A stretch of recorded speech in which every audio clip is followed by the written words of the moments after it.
Então vamos lá. No ano passado ficou famoso pra caralho uma inteligência artificial que criava imagens de maneira quase aleatória, pelo que se vendia. Isso revoltou uma galera tão grande que sinceramente me surpreendeu muito. Ilustradores, artistas, até pessoas de fora do mundo da arte, por assim dizer, estavam reclamando bastante. E aqui eu falo de você, Castanhari. Isso revoltou muita gente mesmo, mas essa revolta, sinceramente, tem algum sentido, sinceramente? Bom, eu tenho uma opinião polêmica que eu vou explicar um pouquinho mais pra frente. E assim, gerou um movimento muito grande. Esse movimento no geral ficou muito grande por ser um movimento contra a AI, contra as inteligências artificiais, ou a Artificial Intelligence, dizendo que eles não podem ser um artista. Mas que no geral eu costumo dizer que essa briga é muito semelhante a inteligência artificial vai roubar o nosso trabalho, que é algo que eu tô falando desde o último vídeo da semana passada. Ao decorrer desses vídeos que eu tô falando sobre inteligência artificial, eu tô falando sobre tudo isso. Esse aqui é o terceiro vídeo da saga, inclusive eu tô mais baqueado porque entre o último vídeo que eu gravei e esse, basicamente meu nariz entupiu legal, mas tudo bem. E sempre eu tô querendo exaltar em todos os vídeos como é uma perspectiva que na minha visão é muito exagerada. É como se fosse uma briga que na minha opinião é tentar socar a parede, tá ligado? Eu já me repeti muitas vezes nessa parte especificamente, mas eu acho que é importante sempre relembrar em todo vídeo como que é gerada uma imagem, por assim dizer, como que é criada uma imagem pela inteligência artificial. São basicamente 3 etapas, onde a primeira ela tem que entender o que você está pedindo, aí ela se utiliza de palavras-chave, como por exemplo, eu quero uma imagem de um sapo no estilo de cyberpunk, no estilo steampunk, perdão. Cyberpunk é o jogo, é outra coisa. Ele vai entender que você está pedindo uma imagem de uma figura de um sapo, que é um animal, que esteja no estilo mais steampunk, que é um estilo artístico. Onde para entender isso é necessário ter um banco de dados onde ela consiga ter acesso à língua que você está utilizando. Só que aqui tem uma complicação um pouco a mais. Aqui nomes são muito específicos e podem mudar bastante de uma cultura para outra, de um ser para outro, então é bastante peculiar. Mas ainda assim é que nem o ChatGPT, é basicamente um monte de texto que tem lá que ele vai comparando e com isso ele vai entendendo o que você está pedindo. Daí, depois de identificar essas palavras-chave, basicamente o que acontece é que ele vai procurar no seu banco de imagens elementos que se repetem de cada palavra-chave. Exemplo, pega um monte de desenho de sapo, um monte de fotos, um monte de imagens, e com isso ele consegue pegar pelo menos uma noção do que é um sapo. Ah, o mesmo equivale pra steampunk, tá? Pro estilo. Ele vai pegar o estilo, vai pegar mais ou menos, tal. A partir daí vai já identificar.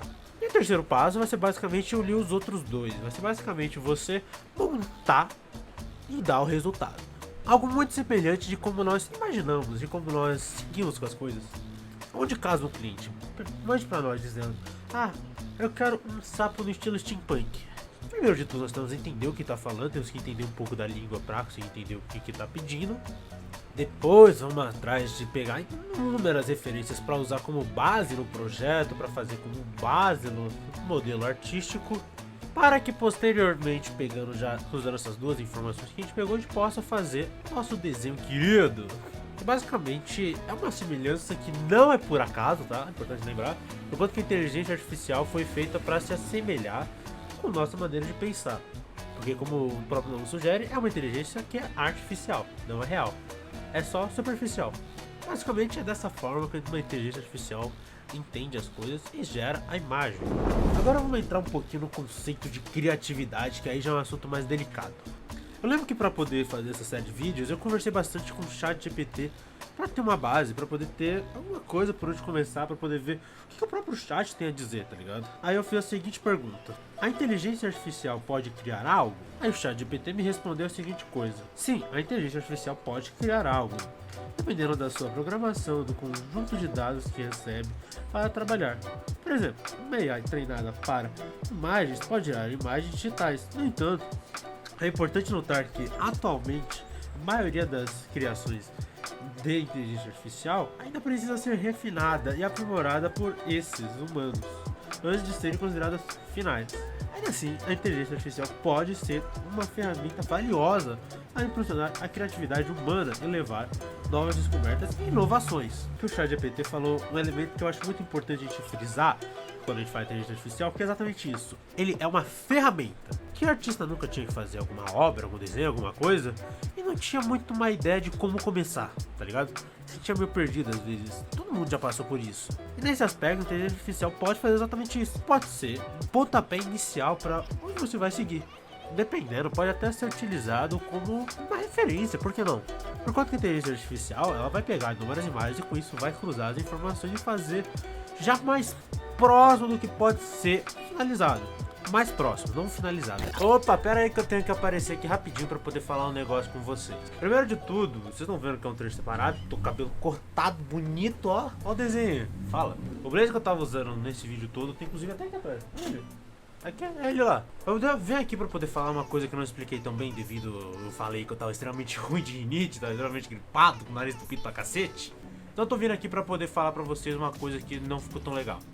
Existe muita gente que acha que a criatividade, que a criação é uma coisa completamente imaculada, é uma coisa totalmente pura. Mas isso, quem acha isso de verdade é quem vê de fora. Pelo menos é o que eu espero. A criatividade, ela não é, mano, na minha opinião e também pelo que eu vejo, algo que seja realmente assim tão imaculado, algo que você simplesmente tá ali, caiu, mano, uma banana no chão, você vir, bater uma ideia, vou fazer Avatar. Não é isso, tá ligado? É todo um processo, é todo um conjunto de informações extremamente longo, estudo e tudo mais, pra você poder fazer uma arte, fazer até mesmo a criatividade acontecer. Existe muita gente que me pergunta às vezes, principalmente no passado, sobre desenho, por conta que eu tenho bastante, eu desenho bastante, eu gosto muito de desenhar, mas tipo assim, é muito comum você ver um desenho pela metade e achar, nossa, tá horroroso. A criatividade, inclusive, existe até uma discussão muito longa sobre se existe realmente a capacidade de criar algo totalmente novo.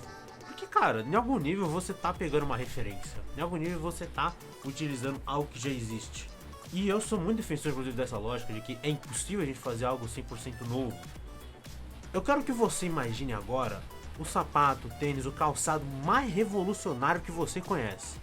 Eita, que no meu caso eu vou pegar um aqui que eu tenho, que é um dos que eu mais acho revolucionário. Esse cara aqui é o Ozelia. É um tênis que eu amo muito, é um tênis muito marcante também, e eu gosto muito porque ele tem uma alma diferente, ele tem um estilo bem diferente. São coisas, inclusive, até úteis. Como, por exemplo, aqui esse pedacinho aqui que ele é mais maleável, onde fica aqui é o meu calcanhar. E aí, quando eu vou pôr, ele dobra bastante e entra com mais facilidade. Bota pro seu canto, meu filho. Fica aqui na minha mão, não. E ele, pra mim, é uma coisa extremamente disruptiva. O diabo. Agora sim. Ele é um cara que eu considero bastante disruptivo, bastante criativo. Mas eu vou provar com um único ponto que vocês vão concordar comigo que é impossível ele ser uma completa revolução. Apesar de quase ele todo ser diferente. Da cabedal é de um tecido diferente, o amortecimento é diferente. Mas sabe o que torna ele igual aos outros tênis? Um parâmetro, você que bota ele no pé. Aí você pode virar e falar, ué, mas também botina no pé, o que tem? É exatamente isso. Isso é uma coisa prática que todos têm, porque você não vai conseguir inovar. Quer dizer, talvez você consiga. A última vez que eu vi alguém falar que algo era impossível de mudar era o guarda-chuva, aquele formato tradicional que a gente está acostumado, até chegar um maluco que inventou o guarda-chuva invertido, fica água presa dentro e não fica escorrendo. Inclusive, te amo muito, muito obrigado. Mas você percebe que, na verdade, a grande criatividade está nisso. O guarda-chuva sempre foi algo que eu nunca parei para reparar na minha vida inteira. Mas o guarda-chuva, ele sempre teve aquele formato que não é útil. Quantas vezes você não vai entrar numa loja e vai deixar a loja inteira molhada por conta do formato do guarda-chuva? E ninguém basicamente ia atrás porque, porra, é um guarda-chuva, vai mudar pra quê, caralho? Funciona. Aí teve um cara que mudou essa base, fez um dinheiro absurdo.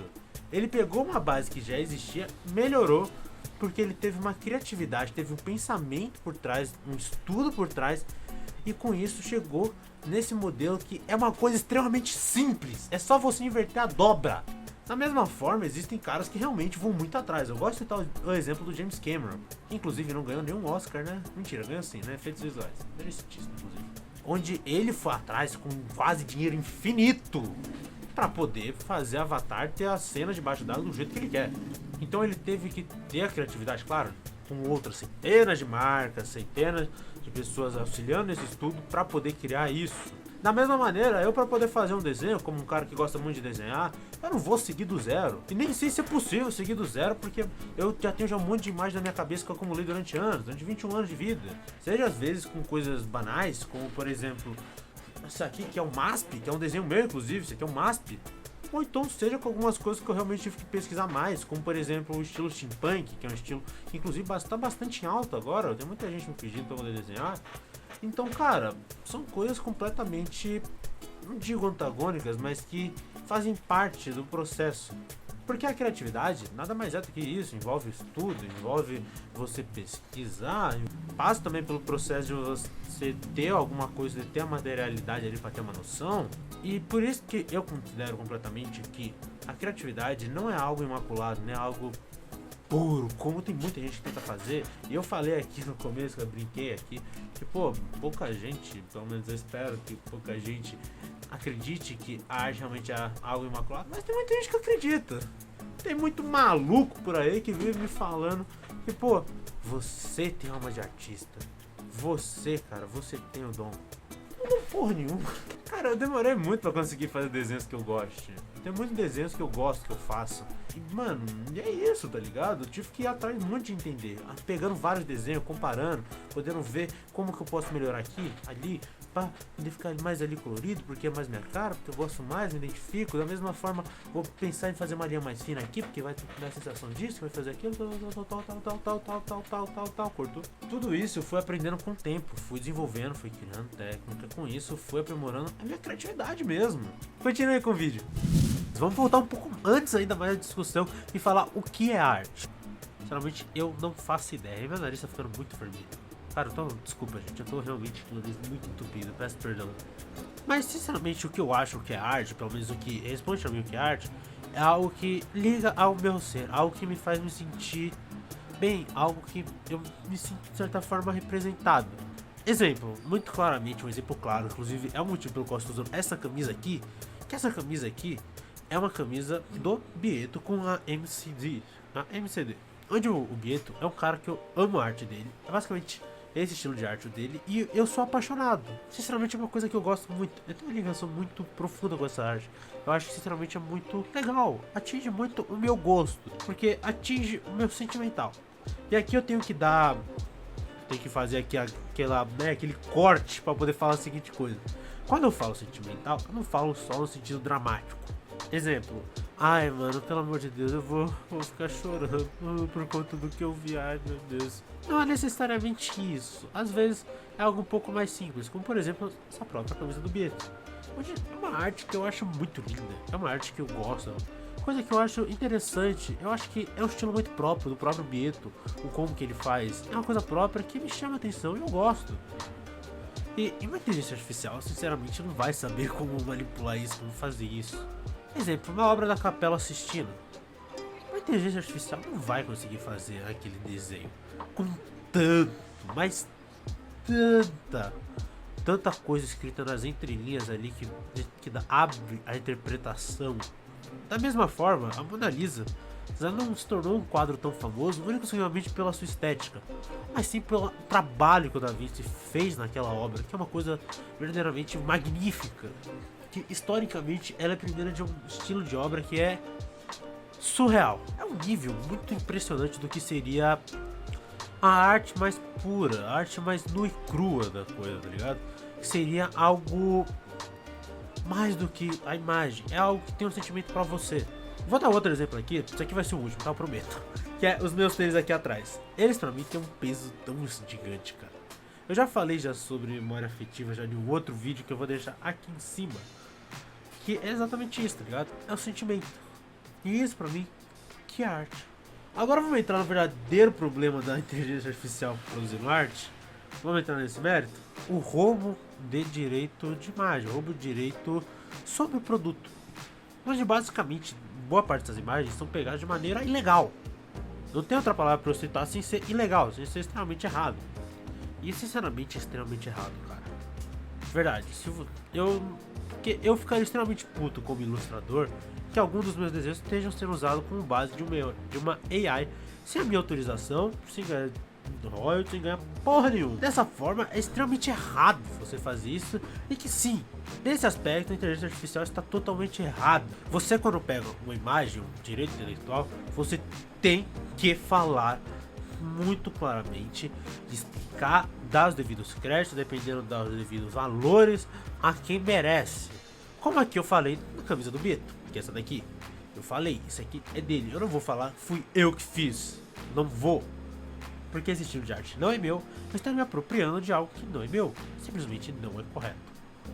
Mas passado tudo isso, depois que já começarem já a regulamentar de maneira mais correta, por assim dizer, eu sinceramente não vejo porquê a gente simplesmente odiar uma ferramenta que pode auxiliar pra cacete. Cara, me desculpem, gente, mas eu não vou ter como fazer o resumo hoje não, cara, me desculpa. Eu hoje tô realmente eu tô realmente mal, tá ligado? Eu preciso me concentrar um pouquinho. Nada. Espero que vocês tenham gostado desse vídeo. Espero que tenham assistido os últimos 2 vídeos que eu falei sobre inteligência artificial, sobre algumas outras coisas também. Espero que vocês gostem, se divirtam. Ai, mano, eu tô realmente mal, desculpa, deixei lá. Valeu, falou e fui!